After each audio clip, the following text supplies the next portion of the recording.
தொடங்கி 2 ஆண்டுகள்ல தனிப்பெரும் கட்சியின் ஒரு அந்தஸ்து என்ன காரணியா இருக்குன்னு பார்க்கலாம். பல்வேறு காரணங்கள் சொல்லலாங்க. உங்களை மாதிரி ஊடகத்திலையும் அதை பத்தின டிஸ்கஷன் நடக்குது, நாங்களும் பாக்குறோம். ஏனென்றால் மக்களை பொறுத்தவரை இன்னைக்கு அந்த ஒரு கட்சிக்கு வாக்களிக்கிறது அப்படிங்கறது ஒரு மிகப்பெரிய ஒரு ஆதரவா கொடுத்திருக்காங்க. அது என்ன காரணம்னு அதுக்கு பல்வேறு காரணங்கள் இருக்கலாம். அது நாங்களும் கட்சியில பாக்குறோம், மக்களோட பேசிட்டு இருக்கோம். அந்த நேரத்துல தேர்தல் நேரத்துல அவங்களுக்கு ஆப்ஷன் அப்படிங்கும் போது பெரும்பான்மையான மக்கள் அந்த கட்சிக்கு வாக்களிச்சிருக்காங்க. அதிமுக மறைமுகமாக ஆதரவு தெரிவித்து திமுக அதிமுக ஆட்சியில் அமர வைப்பதற்காக ஒரு தகவல் இருக்கு. இந்திய அரசு வெளியே வரப்போதான் ஒரு பேச்சுவார்த்தை இருக்கு. இது எப்படி பார்க்கணும்? எங்களுக்கு இது வரைக்கும் அதை பத்தின தகவல் எதுவும் இல்ல. நானும் உங்களை மாதிரி மீடியாவில் வர ஸ்பெகுலேஷன் தான் பாக்குறேங்க. எனக்கும் நேரடியா எதுவும் தெரியாது. என்டிஏ கூட்டணியில அதிமுக தொடர்றாங்க. என்னங்க?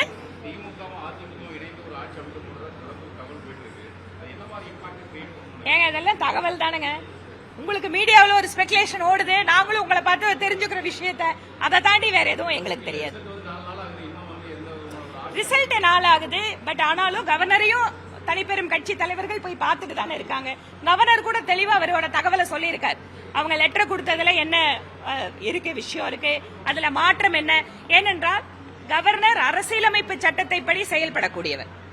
அரசியலமைப்பு சட்டத்துல என்ன சொல்லி இருக்குதோ அதை தான் கவர்னர் செய்ய முடியும். அதனால இதுல விருப்ப வெறுப்புகள் அப்படிங்கிறது எதுவும் கிடையாது. எல்லாமே பிளாக் அண்ட் ஒயிட். சட்டம் என்ன சொல்லுதோ, என்ன அதிகாரம் இருக்கோ அதை ஃபாலோ பண்ணணும்.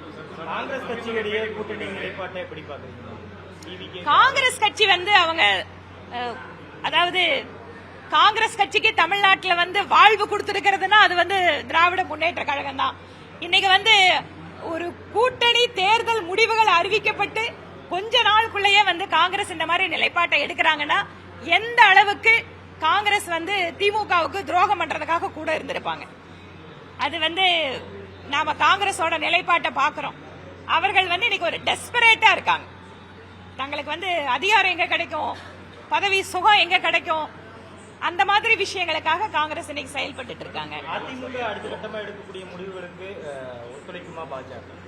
அடுத்த கட்டம் என்ன முடிவு எடுத்தாங்கன்னு தெரிஞ்சாதாங்க நான் பதில் சொல்ல முடியும். நீங்களே அப்படி இருக்குமா இப்படி இருக்குமா, நான் உங்களோட கற்பனைக்கு யூகத்துக்கெல்லாம் பதில் சொல்ல முடியாது.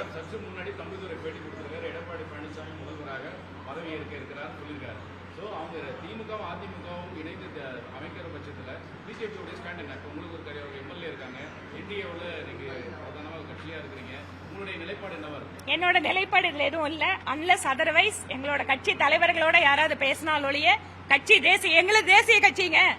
நாங்க என்ன மெட்ராஸ் கமலாலயத்தில் உட்கார்ந்தா முடிவெடுக்க முடியும்?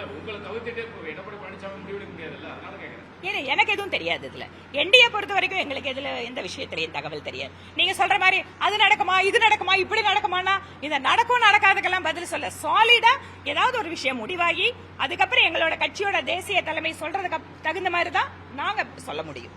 அதுக்கு கட்சியோட தலைமை என்ன முடிவு இருக்குதோ அதை தான் நாங்க சொல்ல முடியும். பெரும்பான்மை நிரூபிக்கக்கூடிய இடம் சட்டப்பேரவை தான், ஆளுநர் மாளிகை அல்ல அப்படின்னு சொல்லி கமலஹாசன் சொல்லியிருக்காங்க. இது அது யாரும் மாற்று கருத்தே இல்லைங்களே. ஆனா அதுக்கு முன்னாடி அவங்க சட்டப்படி கவர்னர் கேட்கிற டாக்குமெண்ட் கொடுக்கணும் இல்ல, அதுல எல்லாம் மாற்று கருத்து இல்ல. ஒரு கட்சி பெரும்பான்மை நிரூபிக்கிற இடம் சட்டப்பேரவை தான், அது உச்சநீதிமன்றத்தோட தீர்ப்புல இருக்கு, அதுல எல்லாம் மாற்று கருத்து இல்லைங்க. பட் இன்னைக்கு கவர்னர் என்ன கேட்கிறாரு, ஆதரவு கடிதங்கள், தேவைப்படக்கூடிய ஆதாரங்கள், இதுதானே கவர்னர் கேட்கிறாரு.